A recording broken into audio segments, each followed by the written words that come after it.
King Jihan adjusted the platinum watch on his wrist, the cold metal a familiar weight against his skin as he guided his midnight black sedan through the neon-drenched, snow-dusted streets of Seattle. The late afternoon sun cast golden streaks across the leather interior, illuminating the woman beside him, Choi Ara. She was 26, her skin porcelain perfect under the soft glow of the dashboard, her designer sunglasses perched elegantly on her nose. She was everything he thought he wanted now: beautiful, high status, and entirely uncomplicated. "The restaurant has a 2-month waiting list," Ara said, checking her reflection in the visor mirror with a carefree smile. "I still can't believe you got us a table for tonight." Jihan offered a thin, practiced smile, his steel-gray eyes focused on the road ahead. At 40, he had learned that power and money could buy almost anything, including spontaneity. After years of intense and complicated relationships within the violent hierarchy of the underground, simplicity felt like the ultimate luxury. His relationship with Ara was a year old, long enough to enjoy her company, but short enough to avoid the heavy, domestic conversations that had once made him feel trapped. The traffic light ahead turned a bleeding red, and Jihan brought the car to a silent, smooth stop. His phone buzzed with work notifications from his lieutenants, but he ignored them. Friday evenings were sacred now, reserved for high society dates and conversations that never ventured into territory he wasn't willing to explore. "I love how relaxed you are these days," Ara said, reaching over to touch his hand. "When we first met, you seemed so dangerous." Jihan's grip tightened slightly on the steering wheel. The breakup with his ex-fiancée, Tavina Cole, had been a surgical, necessary cut. He had been too focused on building his empire, too unavailable for the family life she craved. He had been brutally honest about his lack of interest in children, and they had agreed to walk away exactly 2 years and 8 months ago. The crosswalk ahead filled with pedestrians navigating the slushy intersection.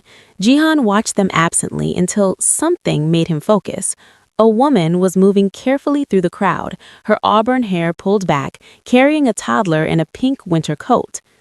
Jihan's breath caught. Even through the swirling snow, he knew that profile, the gentle curve of her neck, and the deliberate way she walked. It was Tavina. As she paused to adjust the child, the little girl looked toward the car with wide, curious eyes that were a mirror of his own. The timeline in his mind shifted violently. He hadn't just left a woman nearly 3 years ago, he had left a legacy he never knew existed. The heavy silence inside the Aston Martin felt like a tomb as the traffic light flickered back to green. Jihan drove with mechanical precision, his hands steady on the wheel while his mind descended into a chaotic spiral of dates and biological math. He dropped Ara at her door with a distracted kiss, ignoring her concerned questions about his sudden icy distance. The moment her apartment door clicked shut, the king of the underground was gone, replaced by a man hunting for a truth that threatened to incinerate his entire existence. Back in the solitude of his penthouse, surrounded by floor-to-ceiling windows overlooking a city that bowed to his name, Jihan didn't pour a drink. Instead, he picked up a secure line and called Marcus Webb, a man whose sole profession was unearthing secrets people died to keep. "This is personal," Jihan rumbled, his voice a low, dangerous vibration that made the air in the room feel heavy. He provided Tavina Cole's full name and their last shared address, the words tasting like ash in his mouth. "I need to know where she is living, what she's been doing for the last 3 years. Specifically, I need to know about the child." The 24 hours that followed were a grueling exercise in self-torture. Jihan canceled board meetings and ignored urgent contracts, pacing his custom-designed living room as the material evidence of his success started to feel vast and hollow. He remembered the night of their breakup, 2 years and 8 months ago, the mature finality of it. He had been brutally honest about his lack of interest in children, and she had listened with a quiet, devastating grace. He realized now that her silence hadn't been an agreement, it had been an act of war, or perhaps the ultimate protection. When Marcus arrived at the penthouse, he didn't speak. He simply slid a manila folder across the marble countertop. Jihan's fingers trembled as he opened it, revealing surveillance shots that felt like physical blows. There was Tavina, pushing a stroller through a rain-slicked park. Tavina, looking exhausted but fiercely attentive at a pediatrician's office. And then the medical record. Yoon Sol, born 22 months ago. No father listed on the birth certificate.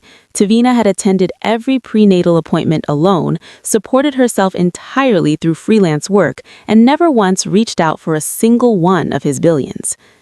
Jihan stared at the final photo. Tavina, lying on a playmat, propped on her elbows, laughing at the toddler who was pulling on her auburn hair. The child had his straight nose, his lethal intensity in her gaze, and his stubborn chin. "She has been doing this completely on her own," Marcus said quietly. The realization was a crushing weight. He had spent 3 years celebrating his unencumbered freedom while his daughter was taking her first steps in a world he hadn't even known she occupied.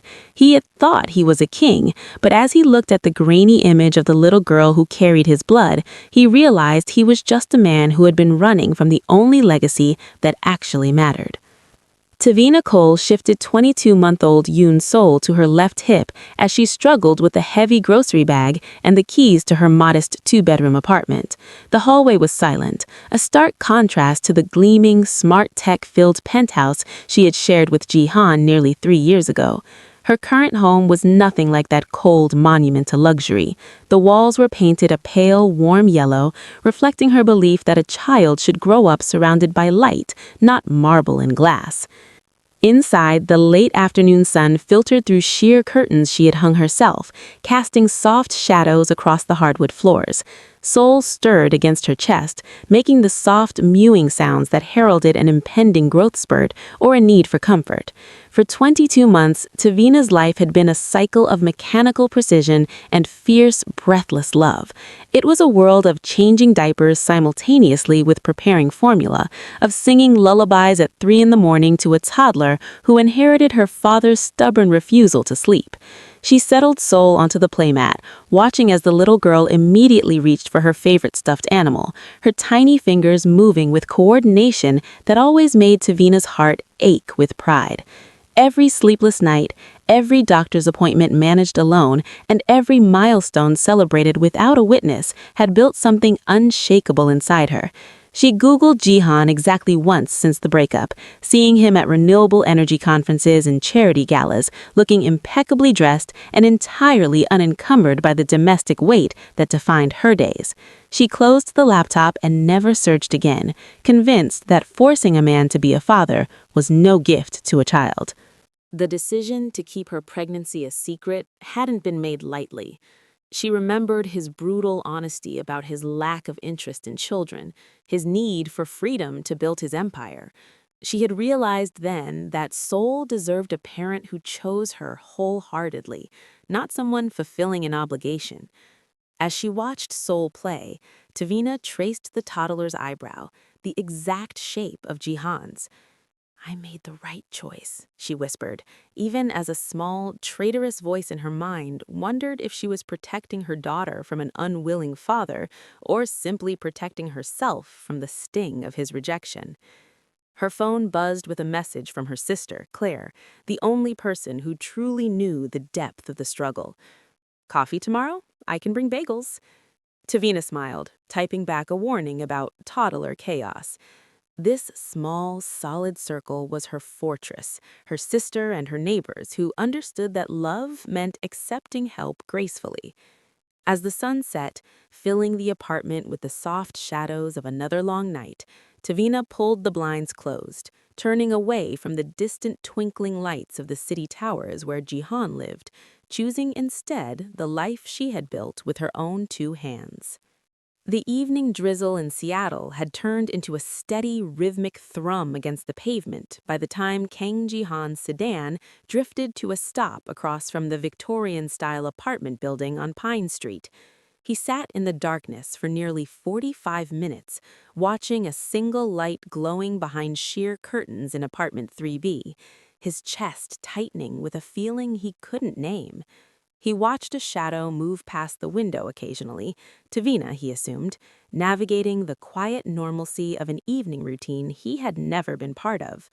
3 times he reached for the door handle, and 3 times he pulled back, paralyzed by the realization that what he had thought he wanted, a life of 0 complications, and what he actually needed were 2 entirely different things.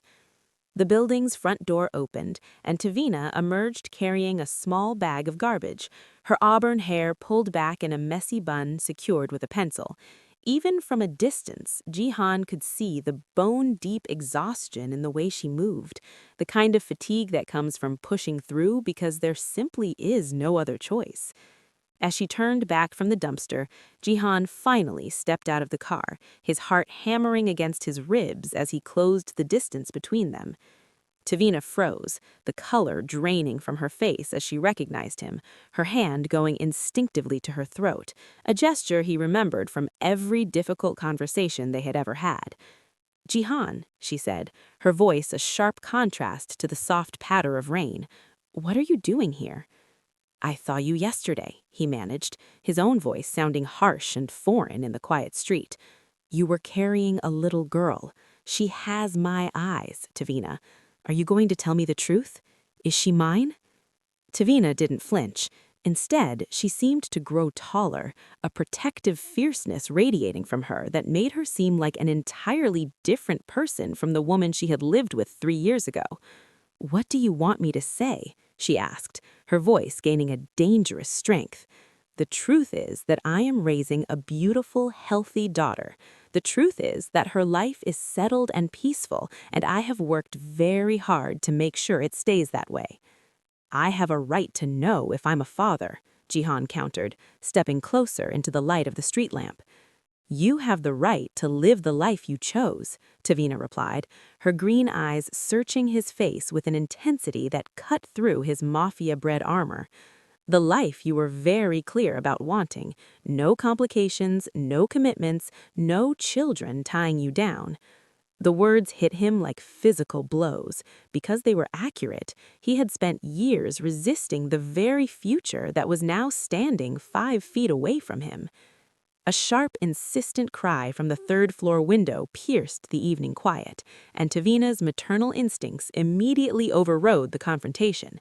She turned toward the building, but Jihan caught her arm gently, his desperation finally breaking through his stony exterior. "Please," he pleaded, "just 5 minutes. Let me see her." "Why?" Tavina asked, pulling her arm free but remaining where she was. "So you can decide whether you want to be involved based on how you feel in the moment? So you can disrupt her routine and her sense of security because you're curious?" "I hired a private investigator," Jihan confessed, the words spilling out before he could stop them. The silence that followed was more lethal than any threat he had ever issued in a boardroom. Tavina's voice was a mere whisper, yet it felt like a blade. "You had me followed while I was caring for my child?" "No, Jihan. She is my daughter, the daughter I carried alone and have been raising alone while you lived exactly the life you wanted." She looked toward the building where the crying was growing louder. "I won't let you disrupt her life unless you are absolutely certain you are ready to be in it permanently," she warned, her eyes locking onto his with a finality that left no room for negotiation. "Because I won't let her be a casualty of your indecision." Jihan stood paralyzed in the rain as she turned away, realizing that for the first time in his life, his power meant nothing. He had to decide if he was brave enough to become the man his daughter deserved, or if he would remain a king in a hollow empire. The climb up the narrow, dimly lit stairs of the Pine Street building felt longer than any ascent to a boardroom Jihan had ever made. The air in the stairwell was thick with the scent of old wood and the distant, muffled sounds of other families, a stark contrast to the sterile, silent corridors of his Seattle penthouse. Tavina walked ahead of him, her keys clutched tightly in her hand, her shoulders set in a line of defensive tension that warned him he was entering her sanctuary on sufferance alone. When she finally pushed open the door to apartment 3B, Jihan stepped into a world that was smaller than his walk-in closet, but felt infinitely more substantial. The apartment was bathed in the soft amber glow of table lamps, casting pools of warmth over a space that had been meticulously arranged for a single purpose: the care of a child. There were no floor-to-ceiling windows or marble counters here. Instead, children's books were stacked on a reclaimed wood coffee table, and a delicate mobile of paper cranes hung in the corner. The crying Jihan had heard from the street stopped the moment Tavina crossed the threshold, replaced by the sound of tiny hands slapping against a playmat and an excited, wordless gurgle. "They know I always come back," Tavina said, her voice dropping into a melodic, soothing cadence as she moved toward the bedroom. "Wait here." Jihan stood in the center of the living room, feeling like a giant in a dollhouse. He listened to the chorus of coos and squeaks coming from the other room, a language he realized he was supposed to understand but had never bothered to learn.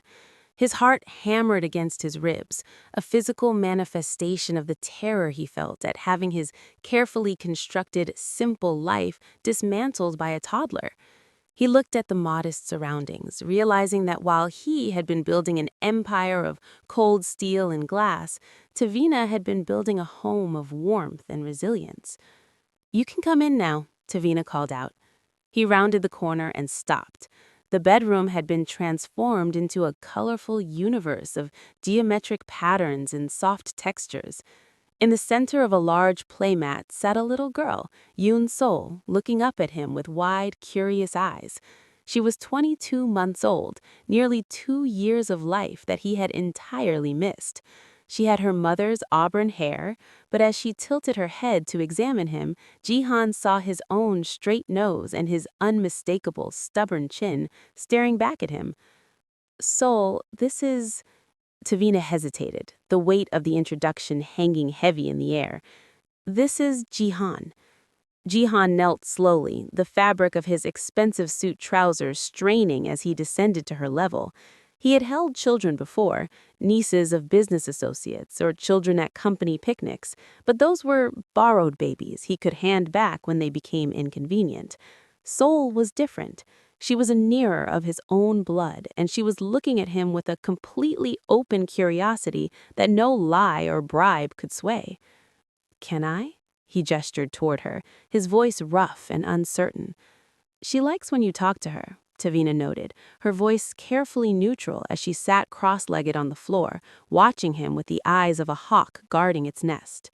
Jihan reached out a hand, his long, powerful fingers trembling as he placed them gently on Sol's small arm. The toddler didn't pull away. Instead, she reached out and grabbed his index finger, her grip surprisingly strong. The contact sent an electric shock through Jihan's system that no multi-million won deal had ever provided.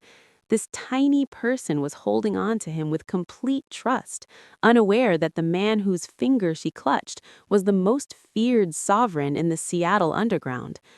"Hello, Sol," he whispered, his eyes stinging with a heat he hadn't felt in years. You are beautiful." Sol leaned forward, studying his face with a serious intensity, as if she were solving a puzzle. Then she smiled, a real, radiant expression that lit up her entire face.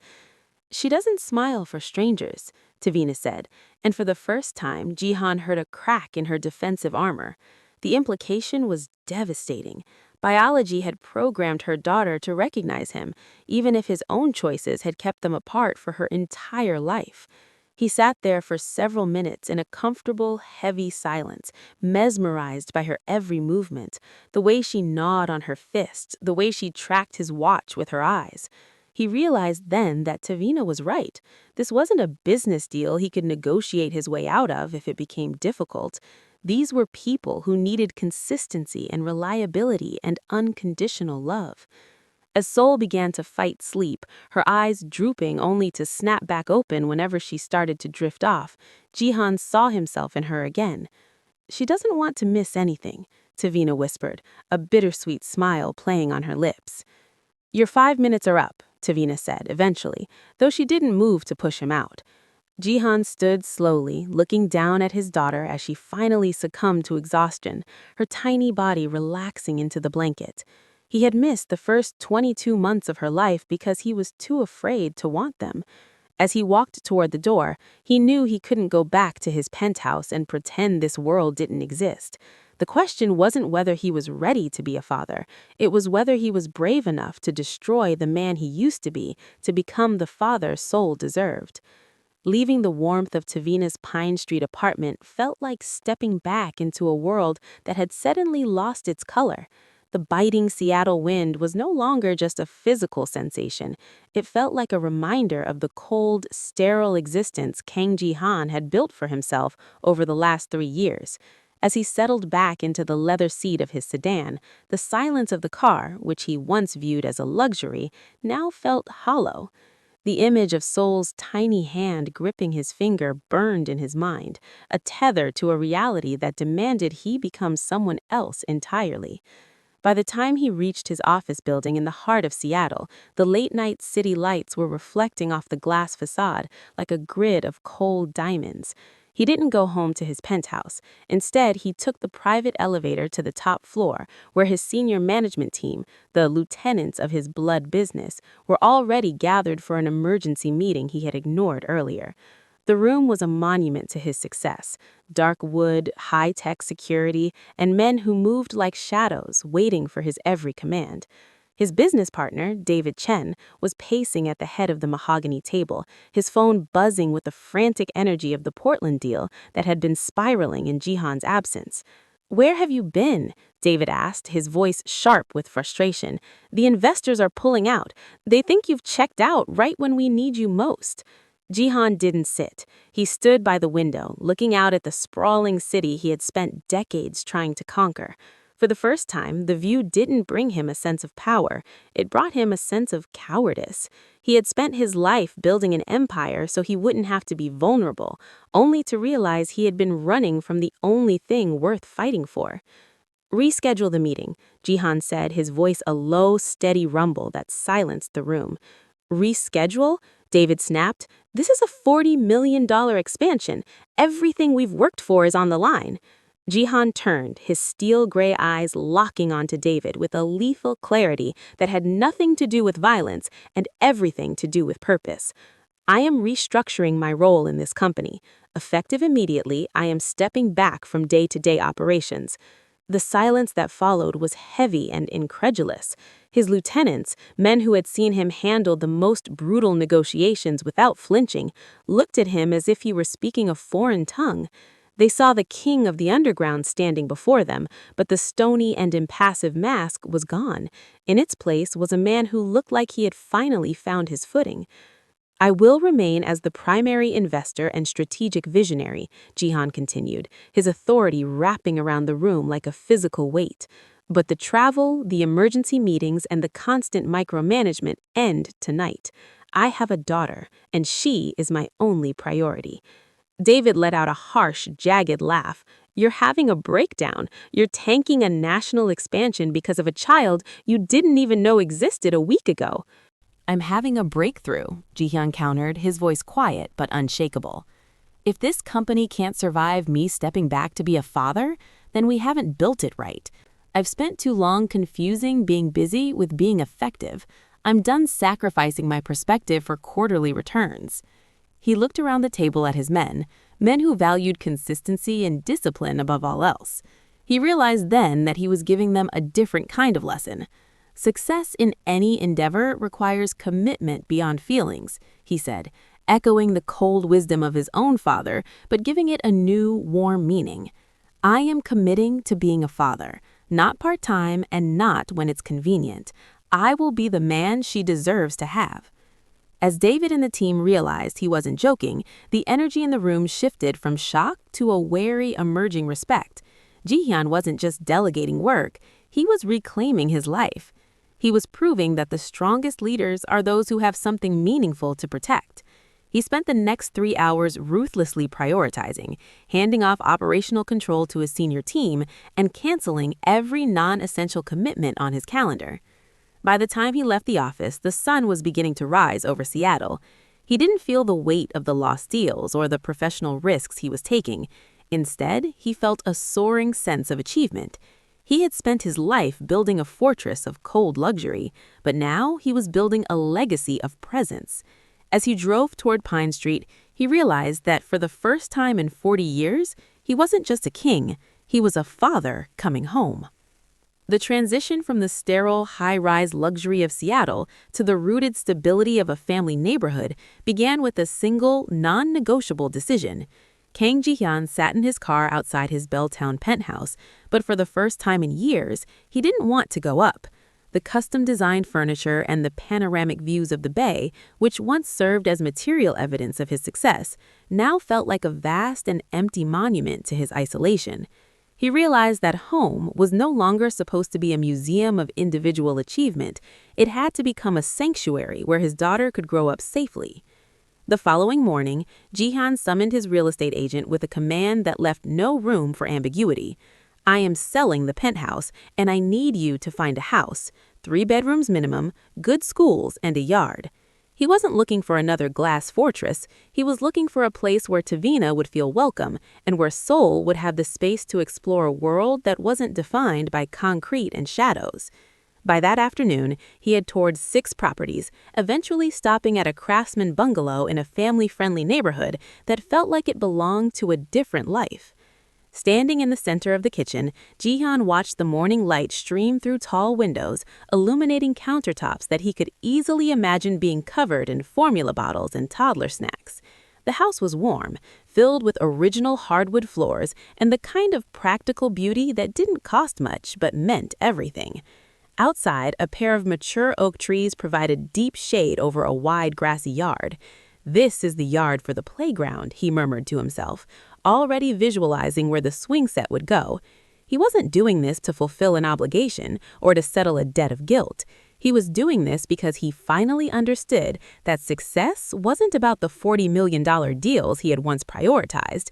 It was about whether he was brave enough to build a foundation that would last for the next 20 years.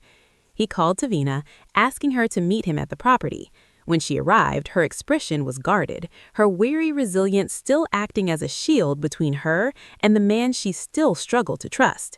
She walked through the rooms with a surgical focus, her fingers tracing the child-proofed outlets and the safety gates left by the previous owners. "Why this house, Ji-hyun?"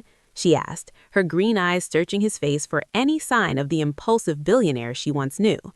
"Because I want all of it," he said, stepping toward her with an intensity that had nothing to do with the Mafia and everything to do with the father's promise.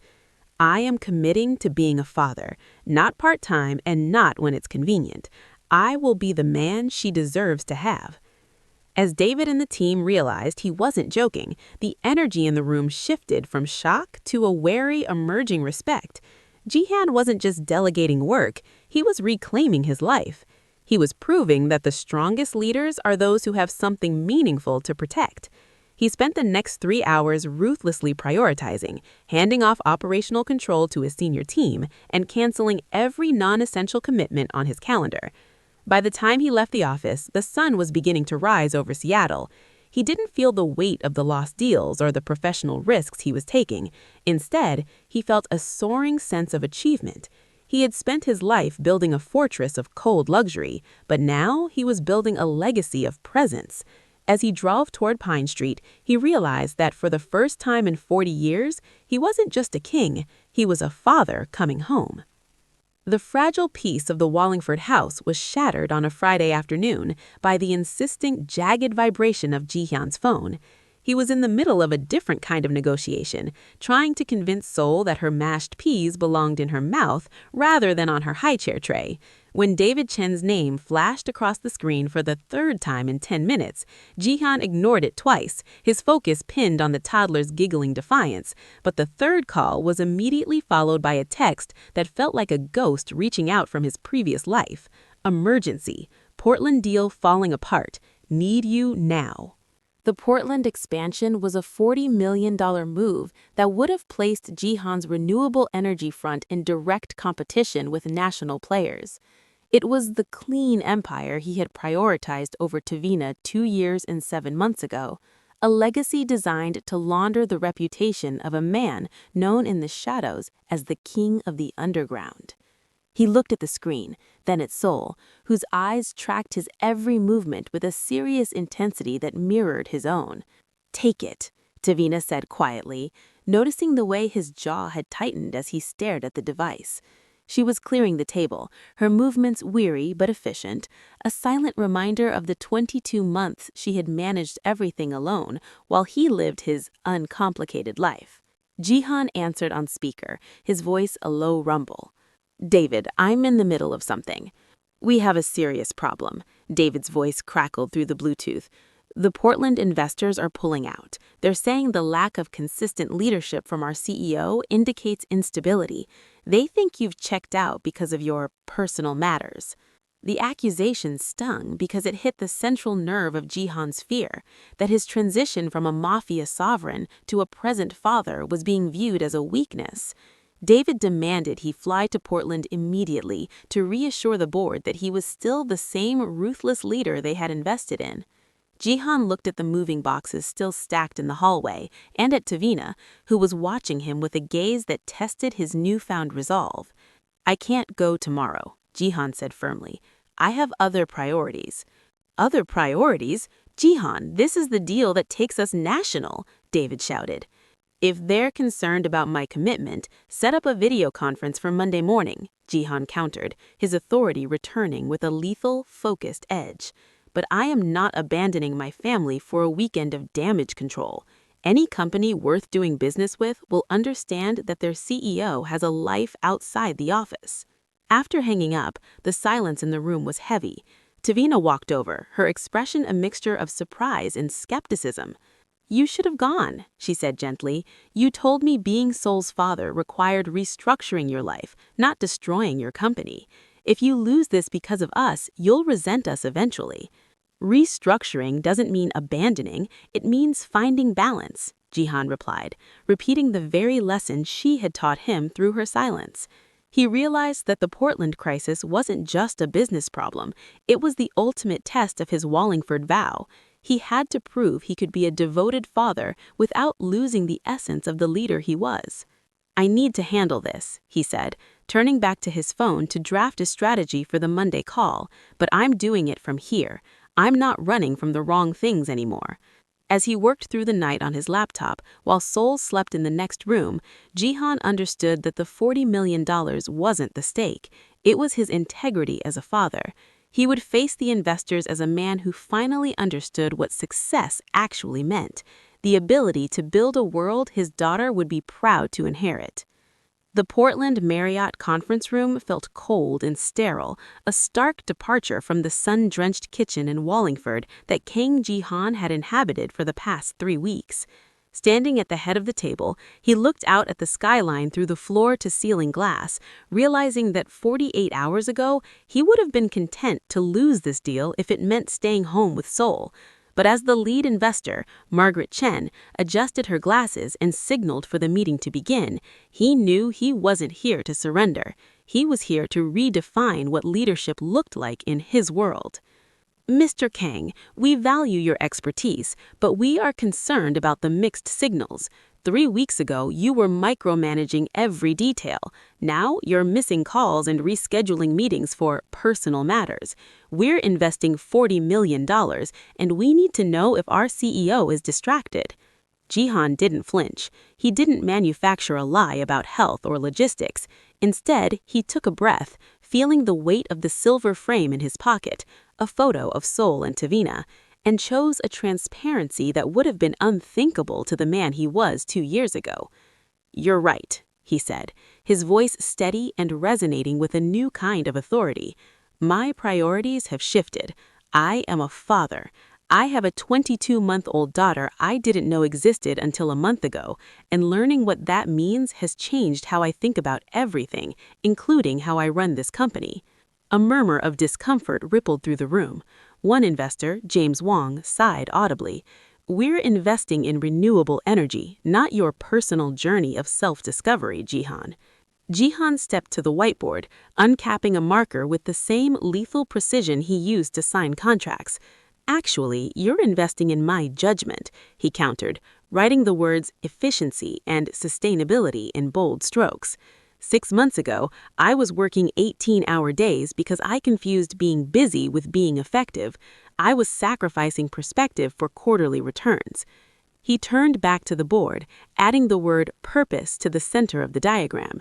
Now, I work 10-hour days and accomplish more because I am forced to prioritize ruthlessly. I've delegated operational control to a senior team that is now empowered to make decisions without waiting for my approval. Our productivity has increased because I stopped being a bottleneck. He looked James directly in the eye. This company isn't just a business anymore. It's my daughter's inheritance. Every decision I make now is filtered through a single question. Will this create the kind of future I want Soul to inherit? The room went silent as he detailed how his shift toward long-term legacy planning actually reduced risk for the investors. He wasn't just a boss anymore, he was a builder. Just as he finished, his phone buzzed with a notification. It was a photo from Tavina, Soul sitting in her new high chair, grinning with a face smeared in mashed peas while she clutched a wooden block. The image sent a surge of clarity through him. He was missing a milestone right now, but he was here to ensure she never lacked for the world he was building for her. I'm not asking you to invest in my transformation, Jihan concluded, capping the marker. I'm asking you to invest in a company led by someone who finally understands what success actually means. Margaret looked at the board, then at Jihan's unshakable expression. After a private discussion, she looked up and smiled. We're moving forward, but on one condition. We want to meet this daughter of yours. Any man who can turn fatherhood into a business strategy this compelling must have a special child. As Jihan walked out of the Marriott, the Seattle air didn't feel cold anymore. He had secured the $40 million deal not by hiding his heart, but by leading with it. He headed for the airport, realized that the most successful negotiation of his life hadn't happened in that room. It had happened in his own soul when he decided he was brave enough to be both a king and a father. 2 years later, the Saturday morning atmosphere in the Wallingford house was a symphony of orchestrated pandemonium. The quiet, sterile world Kong Jihan had once guarded so fiercely in his Belltown penthouse was gone, replaced by the vibrant, messy reality of a life truly lived. In the kitchen, 4-year-old Yoon Sol sat in her chair, methodically arranging her breakfast into patterns while announcing her non-negotiable opinions on the day's upcoming activities. She had developed a personality that was equal parts charm and iron-willed determination, a combination Jihan insisted she had inherited entirely from her mother, though Tavina often countered that the girl's strategic mind was a mirror of his own. Jihan appeared from the hallway, his hair still damp from a morning shower, wearing a simple t-shirt and jeans that made him look younger and more approachable than he had ever been in his bespoke suits. He moved through the kitchen with a fresh cup of coffee, placing it at Tavina's elbow exactly the way she liked it. It was a small gesture, but it represented the years they had spent navigating the delicate shift from co-parenting roommates to a partnership built on genuine choice rather than mere obligation. We have 45 minutes before we need to head to the park, Jihan said, lifting Sol into his arms as she began a spirited negotiation for an extra story before they left. The way she argued her case, using a mixture of logic and toddler charm, always made him smile. He often joked that she was a CEO in training. The house around them told the story of their successful integration. Jihan's once minimalist aesthetic had evolved to accommodate toy bins, colorful artwork, and the debris of a morning routine, sippy cups, stuffed animals, and the occasional legal document from his office that had migrated to the family table. He had learned to build his entire world around school pickups and doctor appointments, proving to Tavina that his Wallingford vow wasn't a temporary impulse, but a permanent restructuring of his soul. At the park, the spring sun cast a golden glow over the grass as Sol approached the playground like she was conducting a high-stakes investigation. Jihan pushed her on the swings, marveling at how much joy could be extracted from something so simple, a stark contrast to the dramatic peaks of success he had once chased in the underground. He had become the father Tavina hoped for, present, patient, and endlessly interested in the small details of Sol's development. "Do you ever miss it?" Tavina asked, settling beside him on a blanket under an oak tree. "The life you had before? The control?" Jihan watched Sol run toward a group of other children, her laughter carrying through the afternoon air. He thought about the $40 million deals, the silent penthouse, and the uncomplicated freedom he had once guarded. "No," he said finally, and he meant it with a conviction that felt like a rock in his chest. "I miss who I thought I was supposed to be, but I love who I actually am. I've learned that success isn't about having complete control over my environment, it's about thriving in this chaos." He reached over and caught Tavina's hand, a silent thank you for seeing the man underneath the Mafia king and for giving him the chance to become someone he never knew he could be. As the afternoon wound down and they began to pack up the remnants of their picnic, Jihan realized that this ordinary Saturday, filled with minor meltdowns, grass stains, and endless questions, was exactly what a life worth living looked like. He had spent decades building an empire of shadows, but in the warmth of his daughter's smile and the steady partnership of the woman he loved, he had finally found his true kingdom. They walked toward the car together, Sol sleepily wrapping her arms around him, and Jihan knew that he would choose this pandemonium over a silent throne every single day for the rest of his life.